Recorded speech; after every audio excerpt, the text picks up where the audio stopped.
here's my 2 cents on what we saw yesterday with this offense in Green Bay without Aaron Rodgers. Look, whenever you have one of the greats of all time, by the way, I'm going to give some really sage, smart analysis here. So I would suggest everybody in this studio to listen up, wherever anyone else is, take out a pen and pad or whatever. And if you're in a car, pull over. Got that. When you've got one of the greats of all time at quarterback, all-time great, running an offense, when he's not in there, it will look worse without him in there. Oh. Okay? That's Do you want me to repeat it so you could write it down? Well, I got most of it, but continue. All right. Okay. Not as It will good. look worse. Look worse. Okay. Without him. Without him.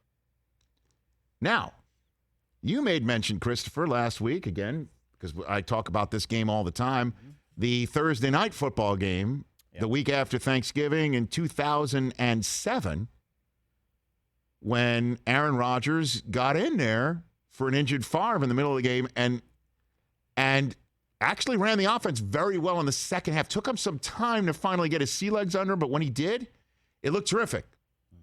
And we even brought that up on game day morning yesterday. We showed a highlight of it. I saw that. You could have gave me a shout out. It would have been fine. Yeah, but they don't like you there, Chris. So that's not true. Okay.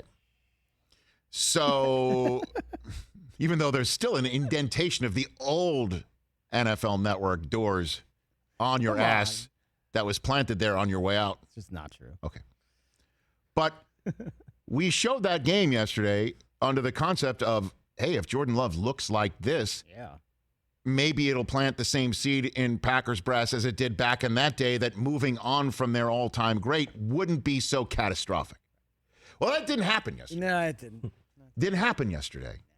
And some of it might be that Love didn't even dress last year in a pandemic year when there was no vaccine.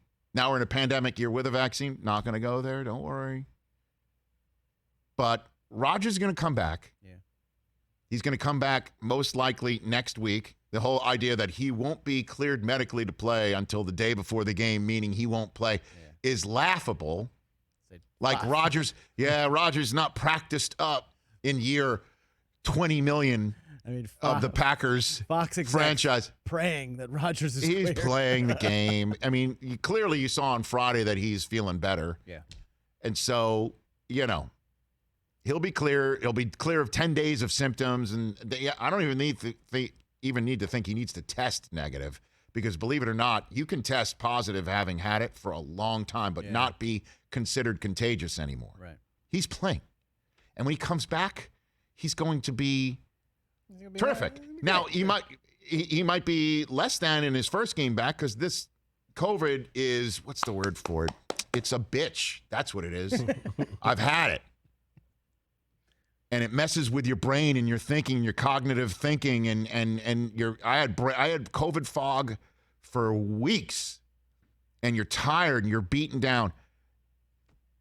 And so when he comes back, and if he doesn't perform well against Seattle, no, don't buy it. Don't buy it.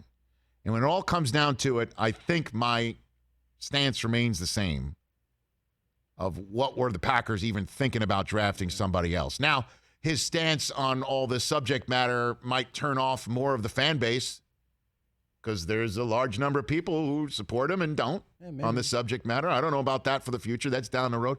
But for 2021, our caller just asked if they're like the Colts without Peyton Manning. No. Absolutely not. Absolutely, positively not. Pretty good what if about that game yesterday. Like, what if that crazy Rodgers rollout third down goes incomplete, and now Love gets the ball back with 2 minutes? You mean Mahomes you're talking about? Yeah, yesterday. You said Rodgers. Oh, sorry. Love looked pretty good on the drive before when they scored a touchdown. Yeah, when they were playing faster and speeding up, it kind of helped him out a little bit. And, LaFleur, who I love, by the way, he's really grown on me. And I've never met him, and we've never had him on the show. Like him too. He's kind of grown on me. Yeah. I kind of like the first year was kind of him just like, I'm just kind of seeing I'm a head coach here. Hey, and now year 3, it's just like he runs it, he owns it, and he seems to have a little bit of the red ass in him too. And I like his demeanor on the sidelines. I like everything about him. He's like my fault. I was calling plays that should not have had him, take those many drops, these many steps, and all that business. He took it on him and all that. But that's what coaches do. But little third down, maybe adjustments. I just don't. I mean, he's far. Can we read anything? Rodgers going to come back, and can we read into anything about that aggressive bear hug that Love and LaFleur shared pregame? Yeah, please, give me a break. I don't know, man. LaFleur, I'm sure, doesn't want to answer any of these questions, and I'm sure again. I think somebody pointed this out over the weekend. I don't know who it was. Rodgers went on Mahomes. Rodgers went on McAfee's show during practice. So he had to know, or if he didn't think about this, it's kind of like, all right, that anyone's coming off of practice and they're like, did you hear what he said on McAfee's show? And the answer is going to be, of course, no. But it's going to be fine when it's all said and done. It's going to be. Is Rodgers Green Bay's quarterback week 1, 2022? That I cannot answer that question. I cannot. He should be. I mean, he should. I mean, come on. Yeah, should be. He should be. Because everything that you just saw from Love yesterday, you're going to have to deal with again. And for weeks. I can't believe I'm going to say this, but I'm going to. Oh. Not everyone's Mac Jones. Where the system's all around you, where the system and the coaching's all around you, and everything looks copacetic. Mm-hmm. Yes. Because the way it's gone for the first 9 weeks, for him, that is the model of what you want to have from your rookie quarterback. Mac 10. Also, good defense, good run game. Like, don't make him... Which is what Green Bay has. And it didn't look like that yesterday, did it? It didn't. Although I thought they ran the ball even though, oh, well, it didn't help either. Oh, God, Mason Crosby with 2 misses. What if that game was 13-6 for all that time instead of 13-0? True, but the hold there was pretty brutal. No, I get it, but they also had a special teams disaster on a punt. Yeah. Like the special teams let them down. Oh, special teams let them down. Oh, my God, you got to have all 3 phases in a game like this, and they didn't. They should have won. Hey, you watched all the way to the end. Thanks for that. Watch more right here.